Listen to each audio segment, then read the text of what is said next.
Good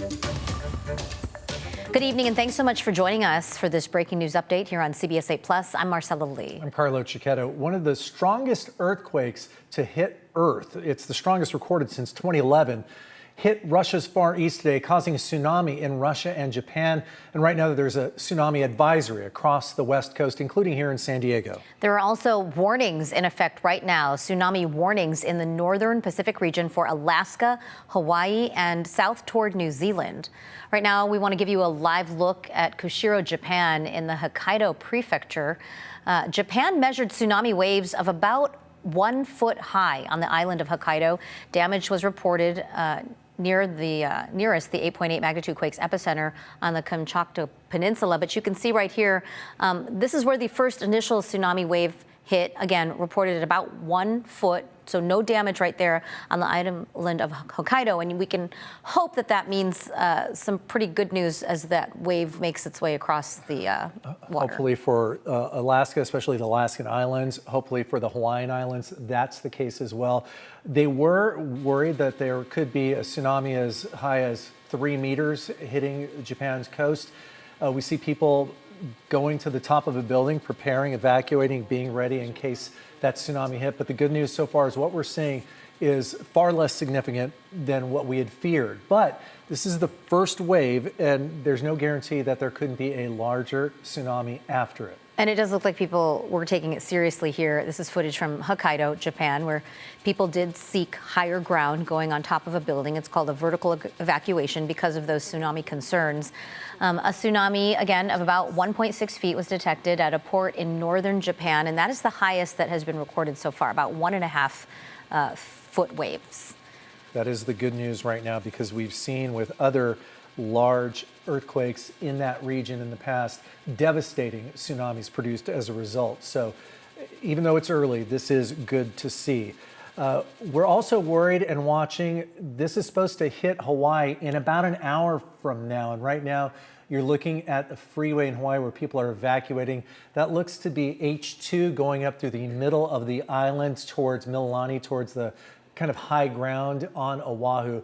A lot of people getting out of the coastal areas, being evacuated. We know that people are taking it very seriously there. It's expected to hit the north and west shores of Oahu. It's going to hit Kauai first. That's the furthest northwest island in the chain, at least of the main islands, and it is expected to hit there first. And this actually looks better than what we were seeing earlier today. At least the traffic is moving. I think about an hour ago, there was some major gridlock.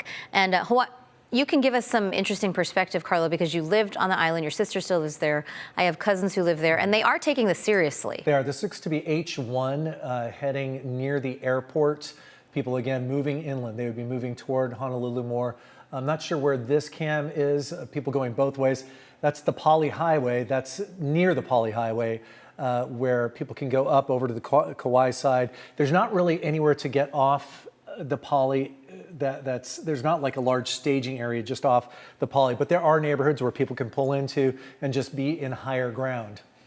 Also with Honolulu, there are a lot of tall buildings. So we've heard from the mayor that a lot of people are just seeking higher ground by staying in place in their area. If they can get to those high-rise buildings, people are opening up those floors. Right. So people can the vertical evacuation. The vertical evacuation, when you're in high-rises in Waikiki, you're not going to get everybody out on the ground there. And those buildings are very sturdy if it's not a just historic, devastating tsunami. Taking down one of those buildings would take so much. That's not going to happen. So people are taken to the higher floors, away from the lower floors, and just being ready for when this comes again.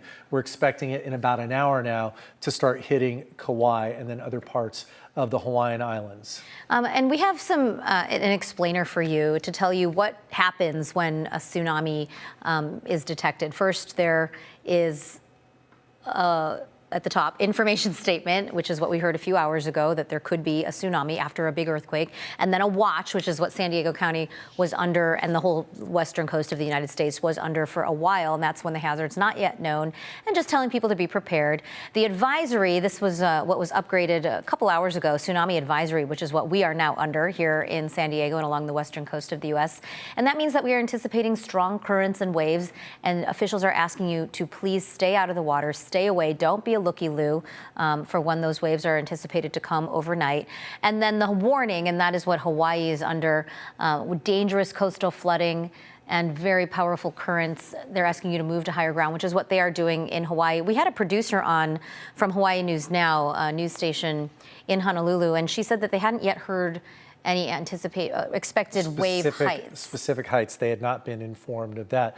You know, let's bring Carlene Chavis in, our chief meteorologist, who's been watching all this and has some really good perspective on it. One of the things we were talking about off air was just the fact that let's put this into perspective, what it could be hitting San Diego. And we started talking about king tides and king tides during storms and those flood low lighting areas, Mission Beach.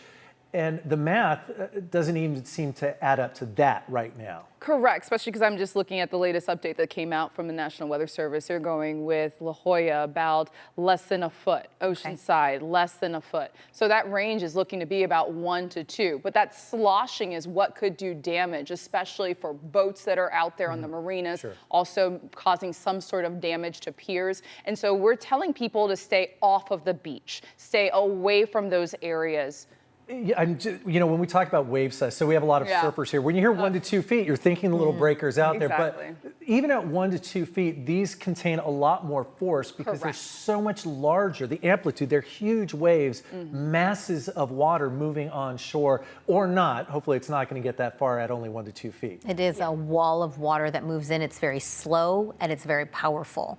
And that's the other, well, that also coupled with, that's the time of our high tide is when we're expecting to start to see some of these conditions. So the arrival of the impacts when it comes to the tsunami advisory that is in effect. So it's going to keep going all the way until Friday, and that's at 6:27 on Friday evening. So as mentioned, we are looking at the tsunami advisory, talking about the impacts that we will feel here locally. So when it comes to tsunami waves, we are talking about a series of waves. And so that can happen for several hours at the arrival time. We'll get to that time coming up. But I also want to stress that that first wave might not be the largest. And so that's why you're seeing a continuation with this alert all the way into Friday. So if you are located in the coastal areas, you're advised to move off of the beach, stay off of the beach for the next couple of days, and then also out of the harbors as well as the marinas. So when we look at some of those arrival times that have been sent out, you're seeing that not just for us here in San Diego County, but this stretches with this orange shade all the way to the Pacific Northwest. So Oregon, seeing some of those estimated arrival times for Oregon around 11:55. That's when they could start to see some of those impacts. Also talking about San Francisco around 12:40 in the morning. Newport Beach, California, about 10 minutes after 1. And us here locally, you're talking about 1:10 to 1:15. Oceanside being highlighted as well as La Jolla. So we are talking about our estimated arrival of seeing some of the impacts when it does come to this tsunami. Also talking about how it's going to be coupled with our high tide. So you're talking about this happening around 1 in the morning, but at the same time, you're going to have your high tide about 4.3 feet at 1 a.m. And then also a continuation with the high tides around about 4 feet, close to 5 feet by tomorrow afternoon, 4.8 feet. That's going to be at 2:01 p.m. So we are continuing to monitor this situation when it does come to our tsunami impacts. So strong currents in the harbor, that sloshing that we're talking about. Yeah, we definitely see some big surf when it comes to the king tides, 13 footers. This is definitely nothing like that, but we are talking about that movement that happens that could cause some damage to the harbors, piers, talking about the bays, the boats that are out there. And so that's why we are talking about this tonight all the way through the next few days, several hours after that initial arrival time that we're expecting around 1:10, 1:15 in the morning. Impacts for the water as well as near the water, widespread inundation not expected. Also, the fact that this keeps going all the way until Friday because that first wave may not be the strongest. So you might think, okay, it looks like it's a good time to go out, check it out. Please don't, because you just don't know if we start to get another one of those waves moving on. And then some damage that could happen, especially if you are on the beach or near the water, very close to it.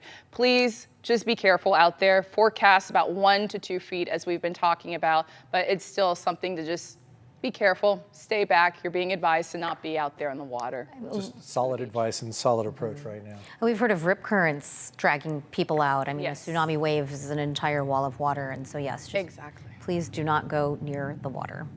We want to give you a look at some footage that shows the moment of impact in Russia's Kamchatka Peninsula that started shaking this apartment building here. The people inside held on as that earthquake shook, and then they left the building with their belongings. We've seen a lot of video come through social media. I mean, the shaking was pretty violent. It was, but I'll be honest, when you hear 8.8, you're expecting to see buildings collapse. So the energy, again, we need a really good earthquake expert, because we know from years of doing this that there are different types of soil, different types of energy movement, different types of waves that all impact how much damage is done by an earthquake. And again, the good news we see, we were worried about 1 to 3 yards waves hitting Japan right away. What we've seen so far is 1 to 2 feet at the most. I think we have a little bit more video right here. This is a school in Kamchatka where there was some serious damage. There was a kindergarten school right there. Government officials, though, say that no children were inside the building at the time when this damage happened, and no injuries are reported there. We haven't heard yet any details about any injuries from Russia. We'll have to see what comes of that. These are just the first images coming in, and we're still waiting to see. But from what we've seen so far, that building you could see had collapsed a little bit. Fortunately, no injuries, but not a lot of injuries or any reports of death at this point, and good thing that there were no kids inside that building. Yeah, we're going back and forth a little bit. The video we were showing you a moment ago, that's up in Los Angeles. There's video along the coast there from a helicopter. You can see the beach is pretty clear. It looks like you see a black and white out there. I'm sure they're telling people it's time to start leaving. They're warning people to get out of the area just to be sure. Even though it's not expected to hit until 1 a.m., it's going to be easier to get people away from the shore earlier to prevent any mad rushes. But again, we're not expecting a major impact along our coast. And as Carlene mentioned, that could really do damage along the piers. If you've got people standing out there, that is very dangerous, and they don't want anyone near the coast or on the piers. I did talk to a friend of mine who is actually on the Big Island, Kona. They were on the beach, and the sirens started going off, the tsunami warnings, and the lifeguards announced that everyone needed to calmly move inland, and that there was plenty of time, so not to panic, but to move inland. So they gathered their belongings, and they're actually at an evacuation site. They're at a local Walmart and expect to be there for the next several hours. And so that's where they are hunkering down. So as you mentioned earlier, Carlo, Hawaii is a popular spot for us along this coast to vacation. And a lot of people that live in San Diego could be there right now, as my friends are. A lot of Kailua-Kona side is the northwest facing. That's where it would be getting hit. The good news there is that it's a lot of low-lying beaches, but there's an easy way to get to higher ground there. There's easy access, so that's good news there. I was mentioning some of the spots on Oahu are a little more difficult, and that's where we're seeing a lot of traffic jams. For now, we're going to step away for a moment. We're going to gather ourselves, still working towards our 10 o'clock newscast on the CW San Diego, but we're going to be back here too, I believe. We thank you for joining us here on CBS 8 Plus, and we'll be back. See you soon.